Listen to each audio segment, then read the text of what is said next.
Kevin Riley unlocked the front door, took off his shoes, and walked to the kitchen.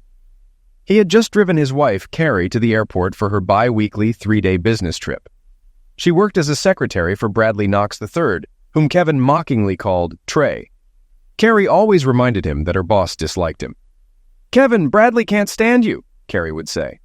Kevin never admitted it, but he enjoyed using the nickname because he didn't like Bradley, finding him insincere. Checking his watch, Kevin saw it was only 7:30 a.m.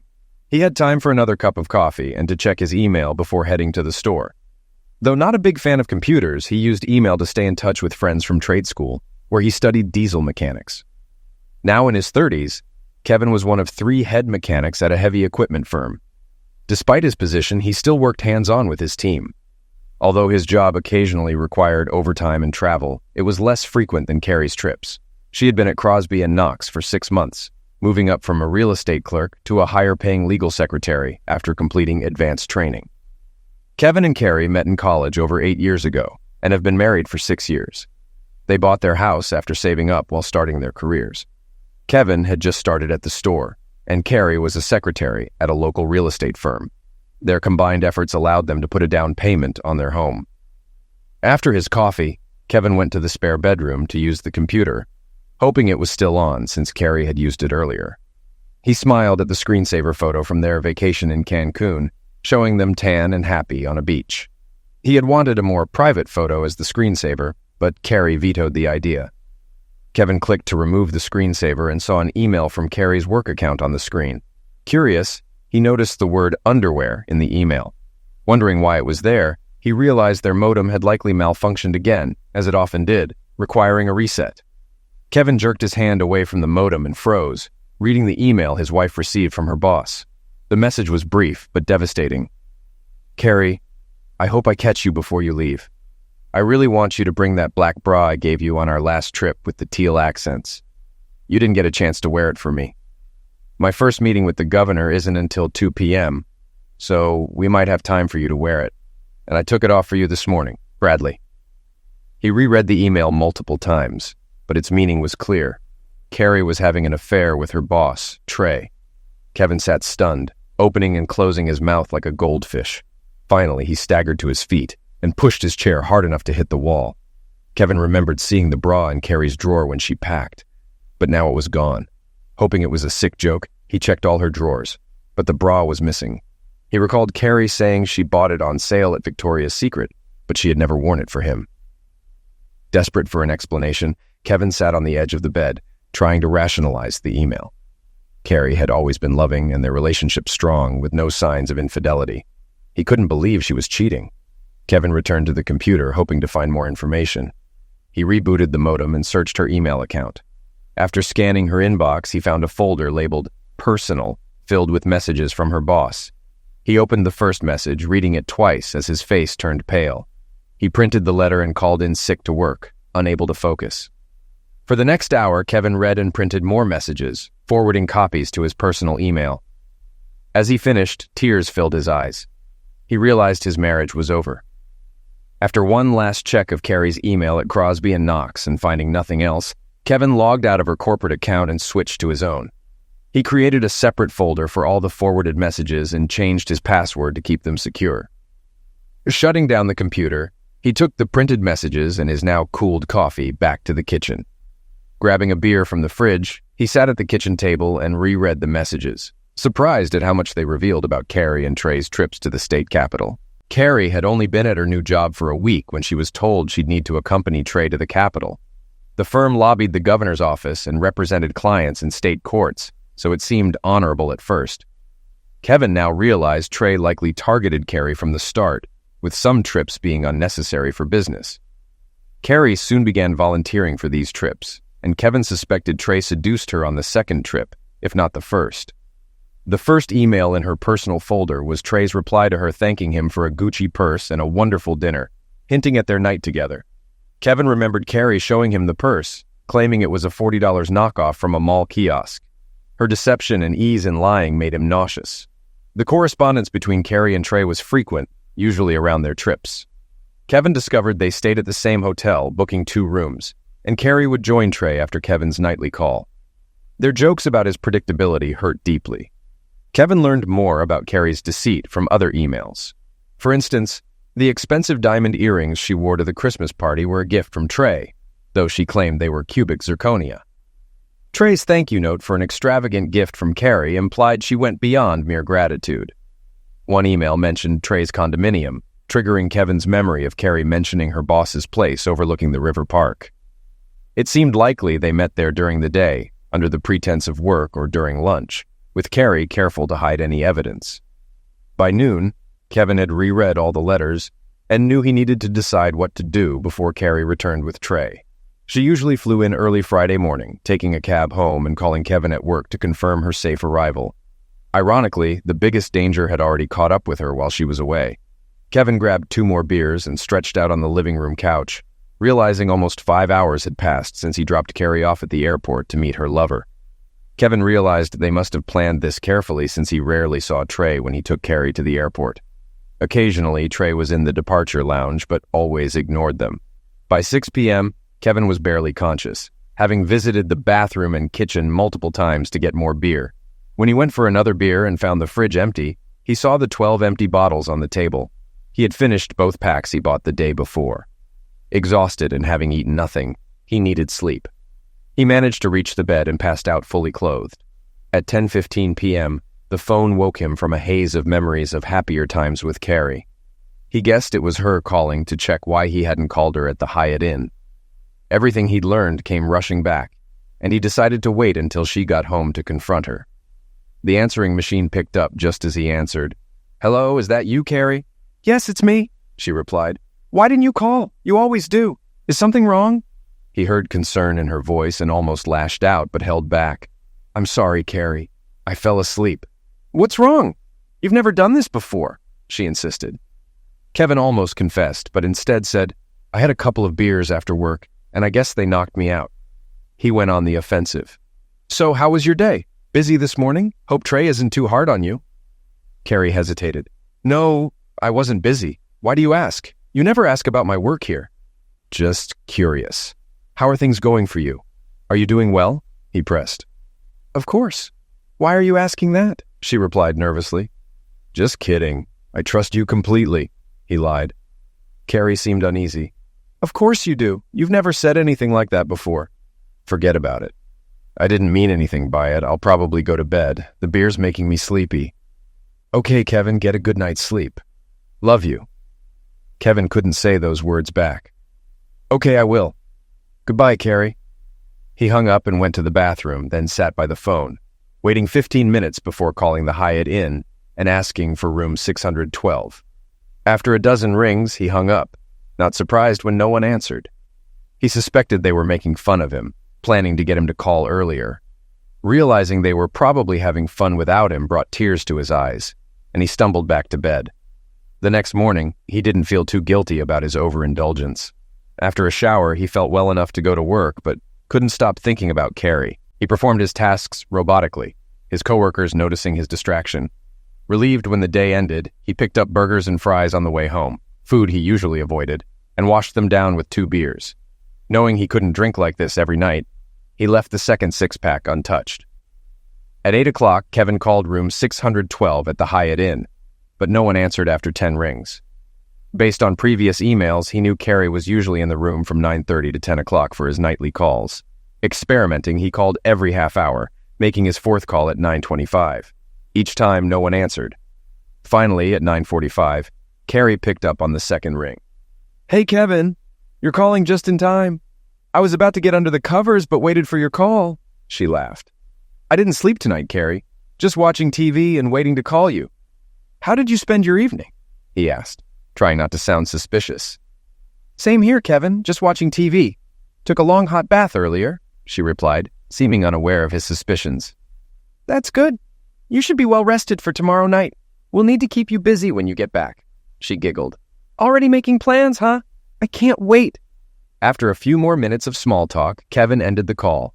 "I have a couple more things to do before bed. See you tomorrow." "Bye, sweetie. Looking forward to tomorrow night. Love you." Kevin hung up without responding. He waited another 15 minutes before calling room 612 again, and once more, no one answered after 10 rings. The next day, Kevin went to work but left early after lunch to be home when Carrie arrived from the airport. He knew they wouldn't spend the night under the same roof and was prepared for one of them to leave.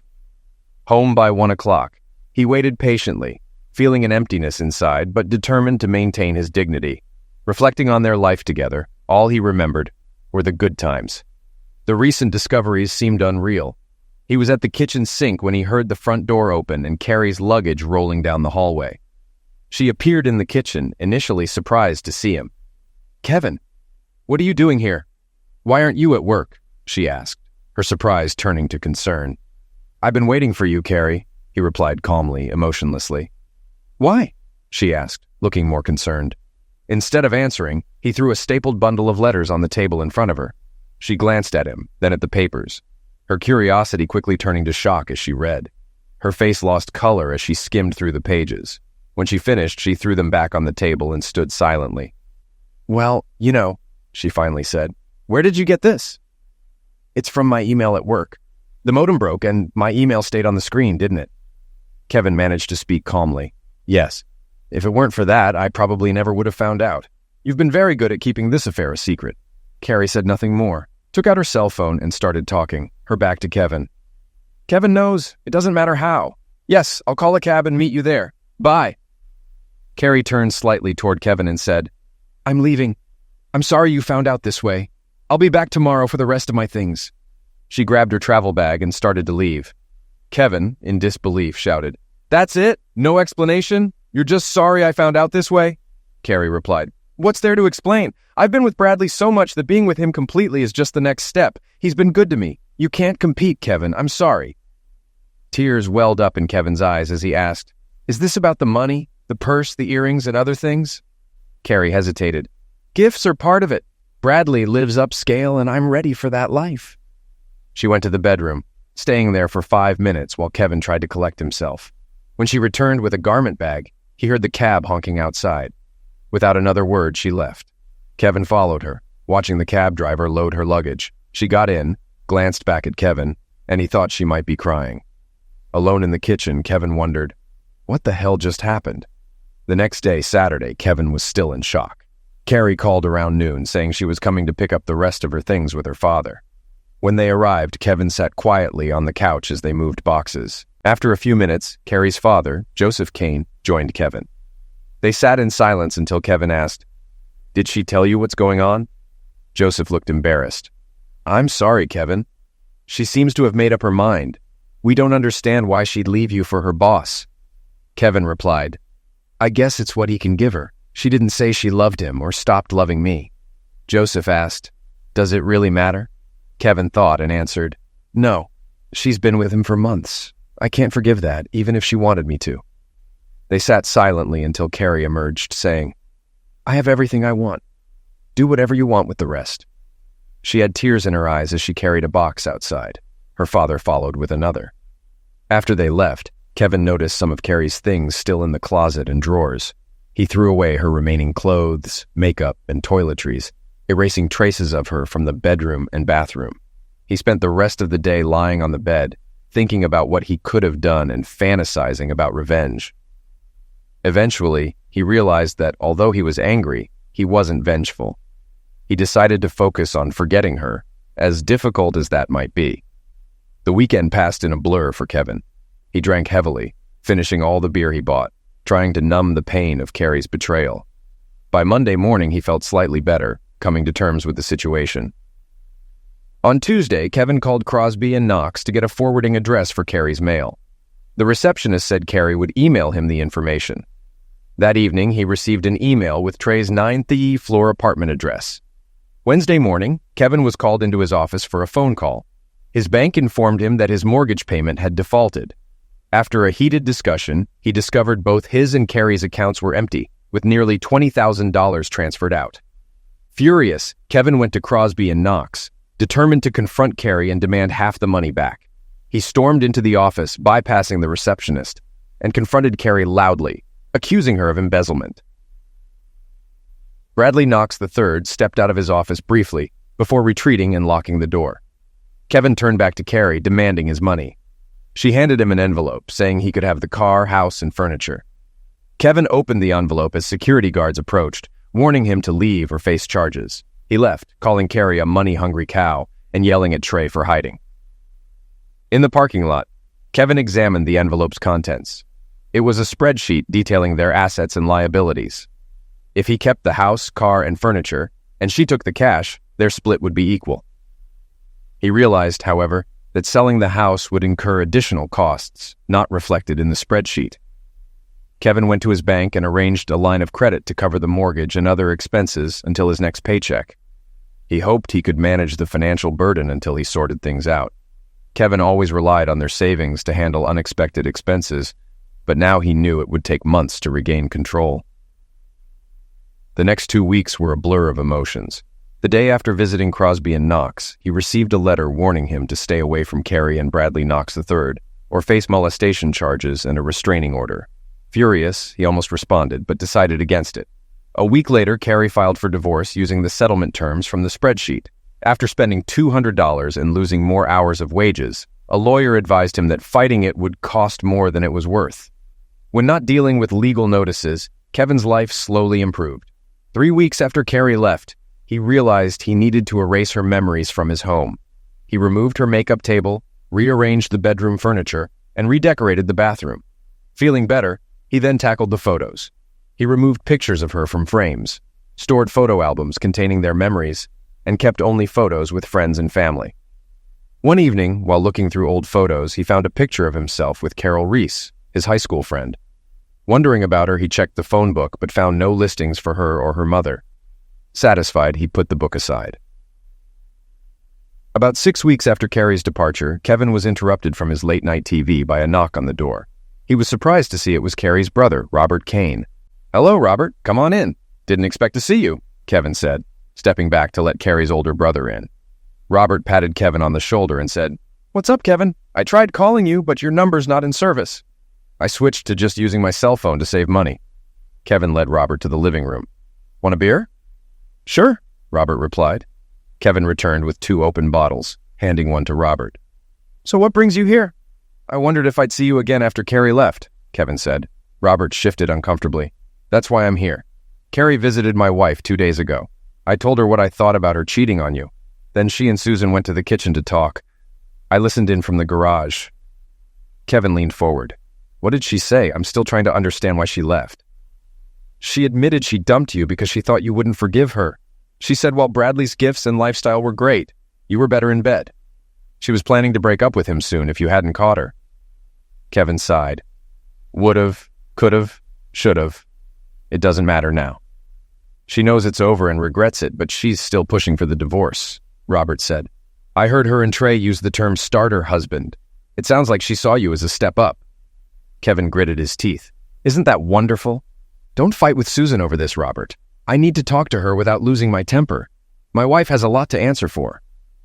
They talked for another half hour before Robert left, adding a few minor details. Kevin fell asleep later, still thinking about being a starter husband. The next day, Kevin stopped by a grocery store to start eating healthier. At the checkout, the cashier recognized him. "Aren't you Kevin Riley?" she asked. "Hi, Wendy. I didn't know you worked here." "It's been a while," Kevin replied. After paying, he asked, "You were friends with Carol Reese. Do you know what happened to her or her mother?" Wendy thought for a moment. "I heard she got married years ago. Her mother still lives in the same house, but remarried. Her last name is now Smith or something similar." "Thanks, Wendy," Kevin said, feeling a bit more at ease. Agreeing to meet for coffee sometime, Kevin and his old friend said their goodbyes.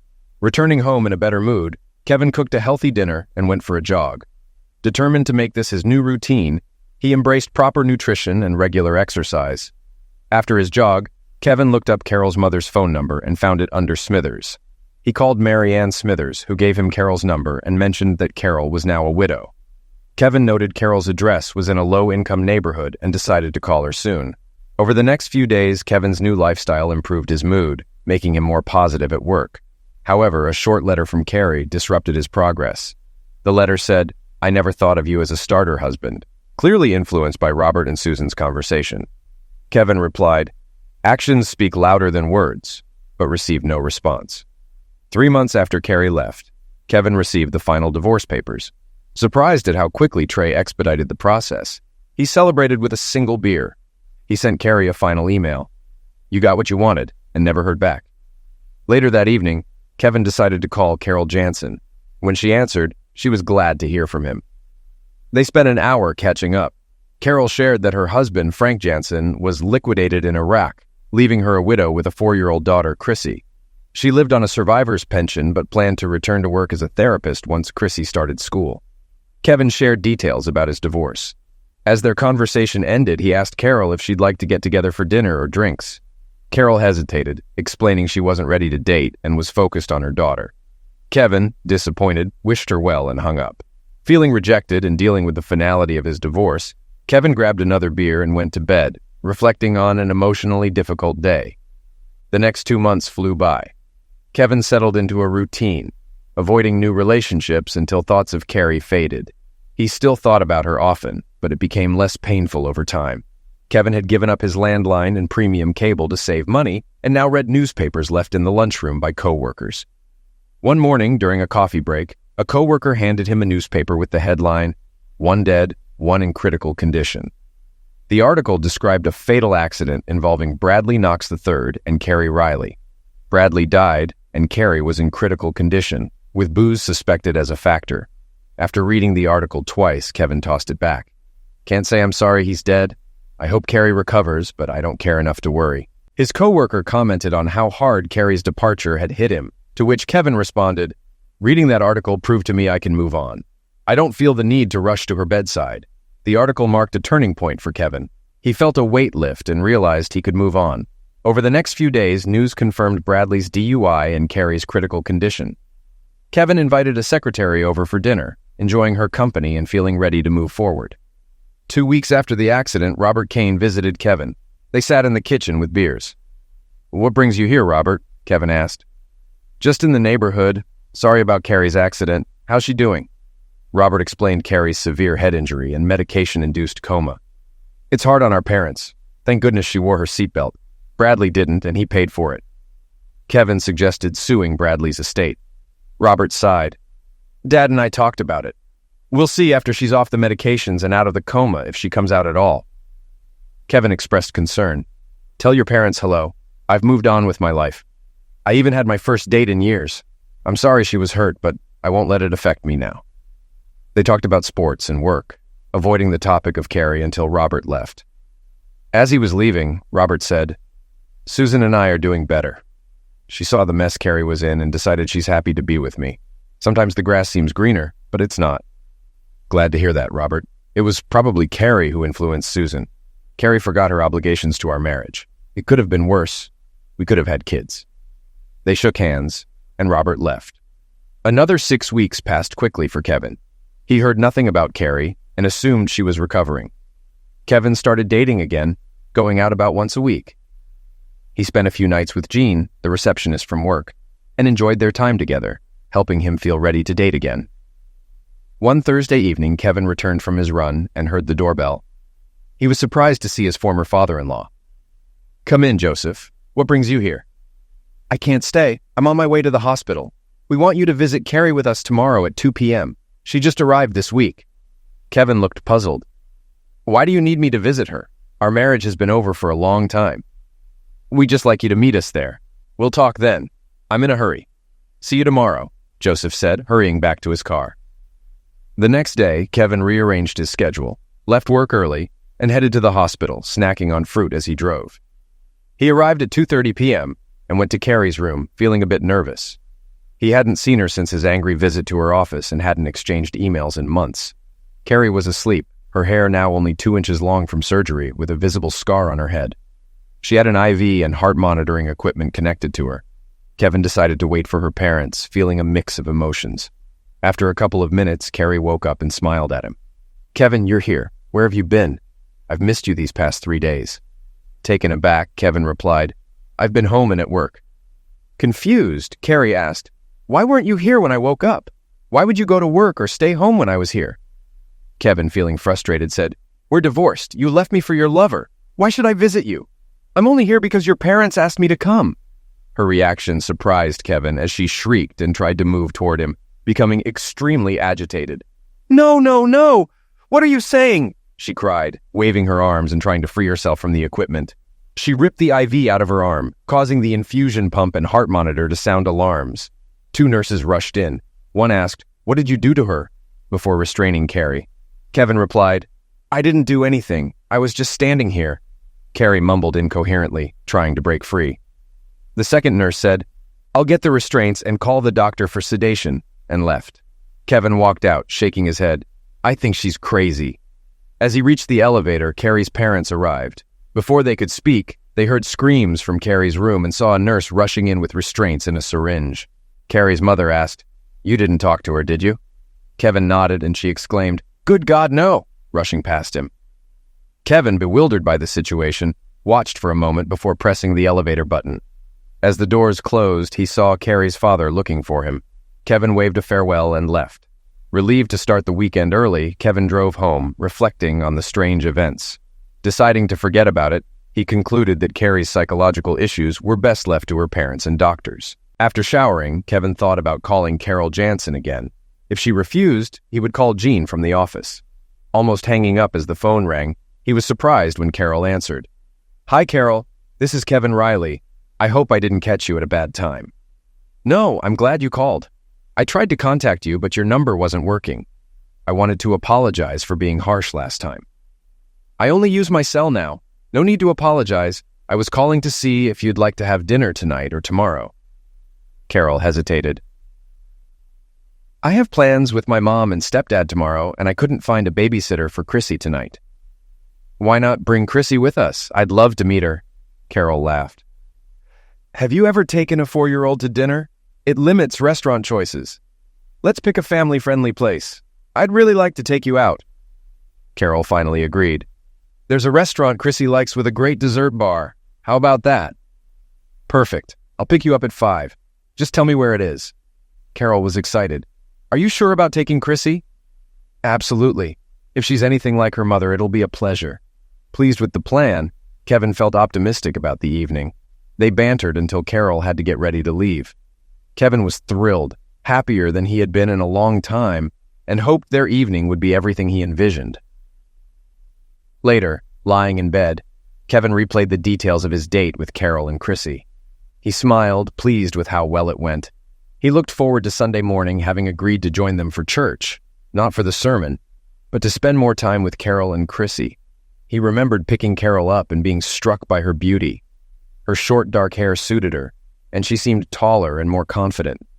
Chrissy, a miniature version of Carol, had dark hair and eyes. Kevin was initially worried about how Chrissy would react to him, but those fears vanished when she held his hand as they walked to the restaurant. Dinner went well, with plenty of conversation. Chrissy often interrupted, asking about words she didn't understand, which Kevin found amusing. After dinner, he and Chrissy prepared desserts together, solidifying their bond. After a pleasant evening, Kevin walked Carol and Chrissy to their apartment. Chrissy's need for her mother's attention prevented any goodnight kiss, but Kevin was content. On Sunday, after church and brunch at IHOP, Carol dropped Kevin off at his house. Chrissy reminded him of their zoo plans, and Kevin reassured her, promising not to forget. As he exited the car, he noticed his former in-laws at his door. Carrie's mother, Nancy, looked upset. "We need to talk to you. It's very important." Kevin invited them in for coffee. Once seated, Nancy explained, "Carrie is in a terrible state. Since your visit, she's been hysterical whenever the sedation wears off." Kevin asked, "What does this have to do with me?" Nancy replied, "We wanted you to meet with her neurologist first. He could explain her condition to you." Kevin apologized. "I'm sorry, I didn't know. But what difference does it make? I hardly said anything to her." Nancy whimpered, and her husband took her hand before she continued. "The problem is, you told her about her affair and the divorce. We wanted to avoid that until she got stronger." Kevin, puzzled, asked, "Why wouldn't I mention her affair and divorce? She can't think I'd forget. Trey's pass away doesn't mean I'll take her back."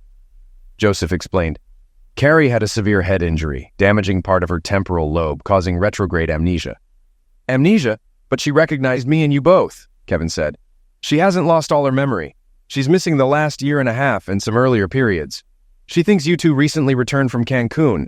The doctors believe she might recall more over time, but it's uncertain." "So she doesn't remember the divorce or the affair? Lying to her isn't an option." and she won't get a free pass just because Trey is gone, Kevin responded. Joseph continued, we don't need to lie. Telling her falsehoods could create false memories. We need to give her small pieces of truth to help her fill in the gaps. So, I shouldn't have told her about the affair and divorce? Kevin asked. Not exactly. The doctor advised giving her bits of information gradually. You overloaded her, which might have triggered some memories, but we don't know how much. Nancy, regaining composure, said, she's not strong yet. Your news upset her. They're starting her on new medication, and we hope to discuss everything soon. Kevin felt ashamed. I'm sorry if I made things worse. I didn't know her condition. It's okay, Kevin. We hope you can help her by triggering her memories. We'd like your photo albums. The doctors say pictures might help. Kevin stood and looked out the window. I can't help with the albums. They're gone. I threw them out months ago. Nancy, puzzled, asked, what do you mean? I mean they're gone. I deleted the pictures I wanted and threw out the rest. I offered them to Carrie, but she wasn't interested. Joseph and Nancy were shocked. Kevin added, I have some other things that might help. Give me 15 minutes. Kevin returned with a stack of papers and a CD. Here are the letters I used to discover the affair. Maybe they'll help Carrie remember. He placed the stack in front of Nancy, who reached out to read them. Kevin quickly took them back. There are explicit passages. Consider yourself warned if you decide to read them. He added copies of all the legal letters, including the warning letter after his visit to Crosby and Knox. The last item was a CD labeled Cancun. Handing it to them, he said, these pictures are all I have left of our time together. They include photos from a nudist beach. Carrie should probably look at them alone. Carrie's mother folded the papers and CD. Kevin hoped it would help Carrie. They sat in silence before Nancy said, I don't think you'll want to talk to Carrie about everything that happened. Kevin replied, not right now.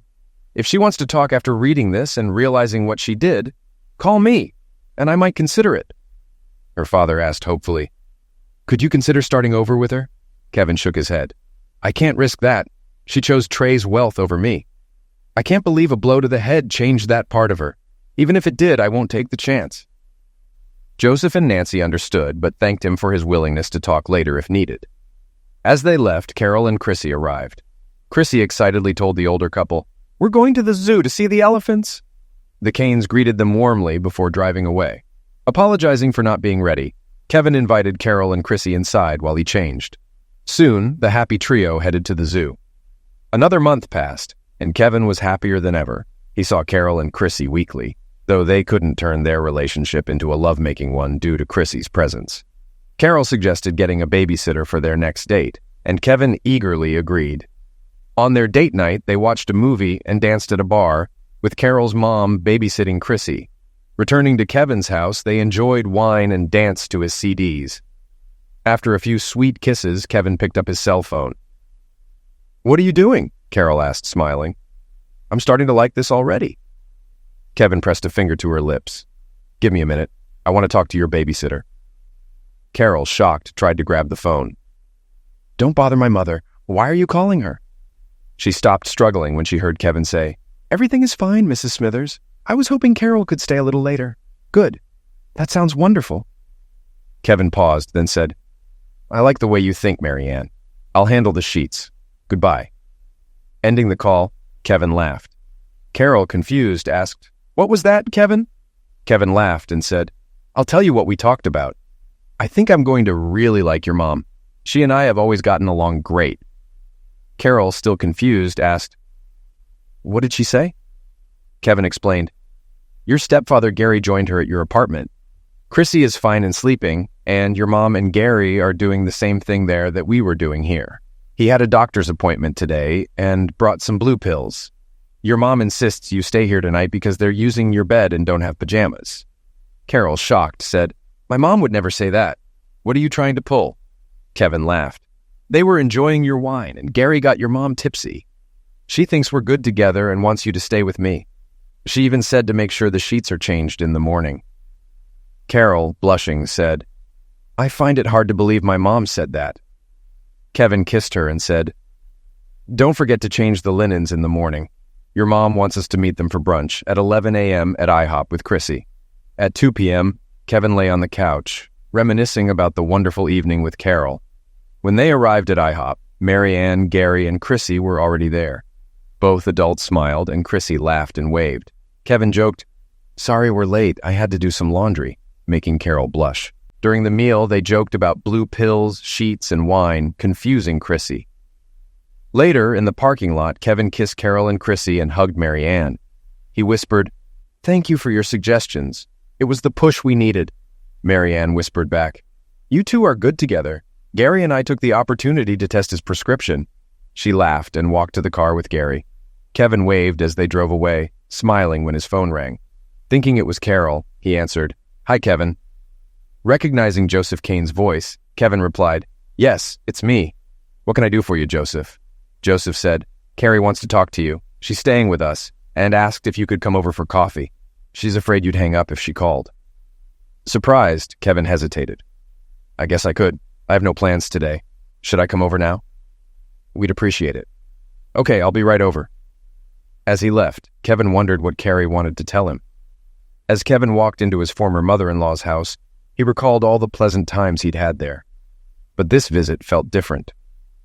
Carrie wasn't home yet, so Joseph and Nancy asked him to join them in the kitchen. After pouring coffee, Joseph said, "Nancy and I will let you and Carrie talk alone. We'll be in the living room." They left just as Carrie walked in and sat across from Kevin. Kevin was surprised by how good she looked. Her hair had grown back and was styled, but she seemed thinner and had dark circles under her eyes. She looked nervous, twisting a handkerchief in her hands. Kevin broke the ice.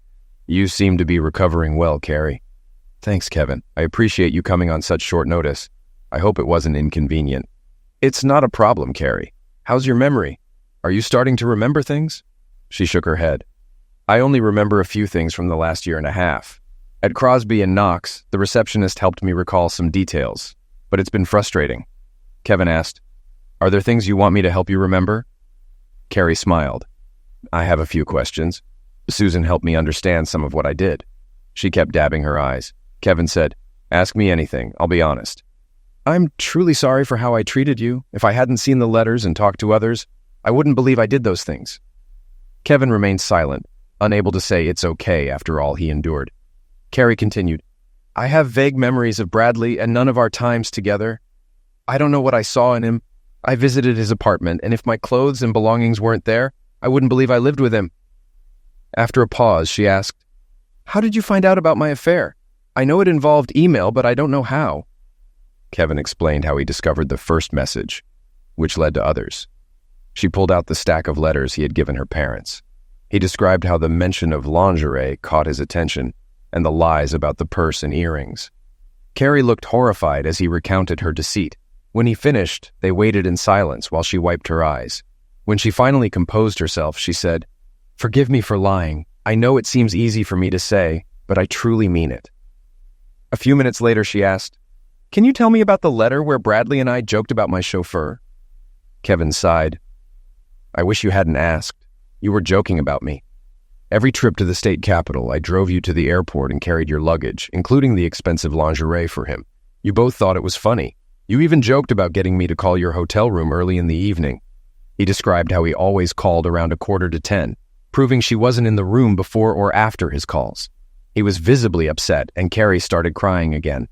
After a couple of minutes, she said, "I'm so sorry, Kevin. I can't understand how I could have done that."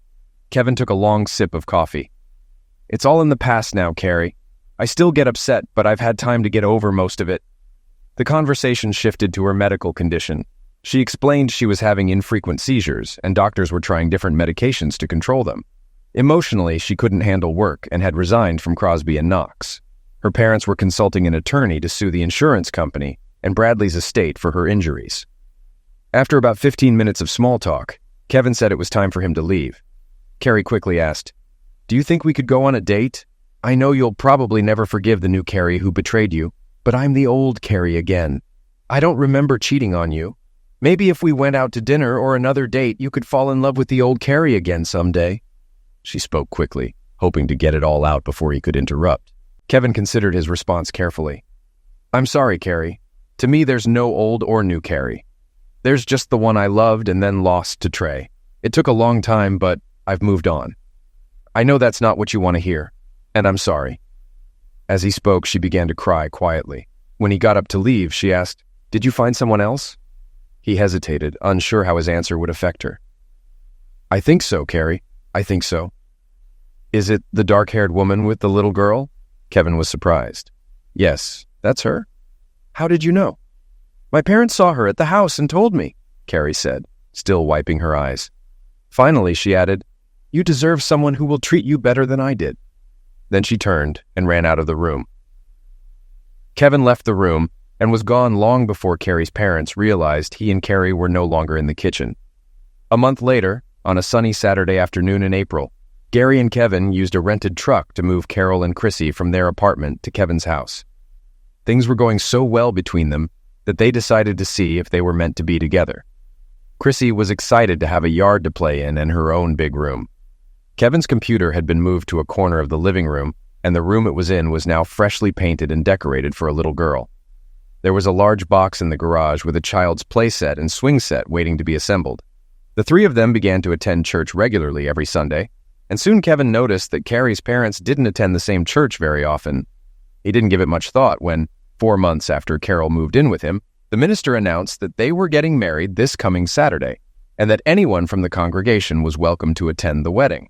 They decided that a small, informal wedding was what they needed, and chose their church rather than City Hall for the ceremony. Chrissy was thrilled to be her mother's only flower girl, and that she would soon have a new father. Kevin was quick to let her know. "Frank Jansen will always be your father, but I'll be happy to be your father too." He and Carol agreed that Chrissy would keep her father's last name, even if they made a legal adoption. Kevin insisted that the sacrifice Frank had made would not result in him losing his only child. Kevin and Carol spent an hour on the phone with Frank's parents, explaining their upcoming wedding and their plans to keep Chrissy and the Jansens' lives. The conversation ended with a promise to visit Chrissy's paternal grandparents for a week for the rest of the summer. Kevin couldn't wait to meet them, and they decided that this trip could be their honeymoon. Their simple wedding ceremony went off without a hitch, and friends and family gathered at the church. It was obvious to some that Carol was pregnant, and Chrissy made sure that everyone in the church knew that she was having twin brothers. It was hard to tell what Chrissy was more excited about, the impending arrival of 2 brothers, or the fact that Kevin was now her father. A week later, when Kevin was changing the exhaust system before a trip to visit the Jansens, he ran into his former brother-in-law, Robert Kane. He was surprised to learn that Robert and Susan had accompanied Carrie to the wedding the previous week. They had only stayed until the end of the service, as Carrie had found it much more difficult to be there than she had expected. Kevin, for his part, had a hard time understanding why Carrie would come to his wedding. "Why did she want to be there? I know how upset she was when I told her about my affair with Carol." "Seeing us get married must have kept her busy," he said. "Now she's trying to get over you as you are over her," Robert replied. "She thought that watching you get married would make it easier for her to move on with her life. It bothered her a lot, but she said she was glad she went." The men continued to chat until Robert said, "I almost forgot to tell you, Carrie's claim against Bradley Knox's insurance company has been settled. Since it looks like she won't be able to work again, she managed to get almost $2 million. Part of the deal was getting his apartment, so that's where she lives now. We couldn't figure out why she wanted to do this, but she said she hopes living there will help her regain lost memories. Personally, I don't think that's likely. The doctors believe she has recovered everything possible. I'm afraid constant reminders of that idiot won't be good for her mental state considering he's dead. You're remarried, and she only remembers the good times with you. I think it's a mistake." 2 years flew by for Kevin and Carol. Their 2 sons, Frank and Kevin Jr., were joined by a younger sister, Chrissy. They named their daughter Marianne in honor of her grandmother. Their house was beginning to feel cramped for their growing family, and they were already debating whether to add an addition or buy a larger one. They hadn't made a decision yet, figuring they had another year before they would be forced to make a choice. It was a quiet Friday evening when the phone rang, and Carol picked it up. After a moment, she called Kevin to the phone. When he picked up, he was surprised to hear that Joseph Kane was calling. "I had to call you, Kevin, so you wouldn't find out about this tomorrow from the paper. Carrie is dead. Robert found her when he went to see her today. Apparently she died sometime yesterday." The news took Kevin by surprise, and he lost control of himself for a moment. His reaction was enough for Carol to realize something was wrong, and she stepped forward and took his hand in hers. Her reassuring touch and concerned look brought him back to the present. He was happily at home with Carol and their children. His brief reaction was caused by a flash of long-forgotten memories of Carrie. memories he knew could never be completely erased. He smiled encouragingly at Carol, then said, "I'm sorry to hear that, Joseph. I would like to extend my sincere condolences to you, Nancy and Robert. Do you have any idea what happened to her?" Joseph hesitated before answering. "I'm afraid she liquidated herself. She left a note for my mother and me, but it's mostly personal things meant just for us. She wanted us to tell you that she never stopped loving you. Apparently she tried, but was never able to get rid of the memories of you. She also wanted you to know that it wasn't just you. She had ongoing health problems, both physical and mental, and they played a part in it too." "I didn't know she had so many problems. I haven't spoken to her since the day I came to your house to see her. I'm very sorry to hear that something like this happened. If there is anything I can do to help you or Nancy, please let me know." They exchanged a few more familiar phrases, and then the conversation ended. A few days later, Kevin and Carol attended a memorial service for Carrie, where they were able to express their personal condolences to her family. From Crosby and Knox, only her friend Anne, the receptionist, attended. A few months later, Kevin learned that he was the heir to $500,000 from Carrie's inheritance. Most of her estate had gone to her parents and brother. Kevin and Carol had long debated whether to keep the inheritance for themselves. Kevin worried that it would bring back constant memories of Carrie and their lives. In the end, they kept it and set up 4 trust funds for their children's education. The balance was used to buy a new, larger home. They found that they often remembered Carrie and her generosity, but it didn't give them any trouble.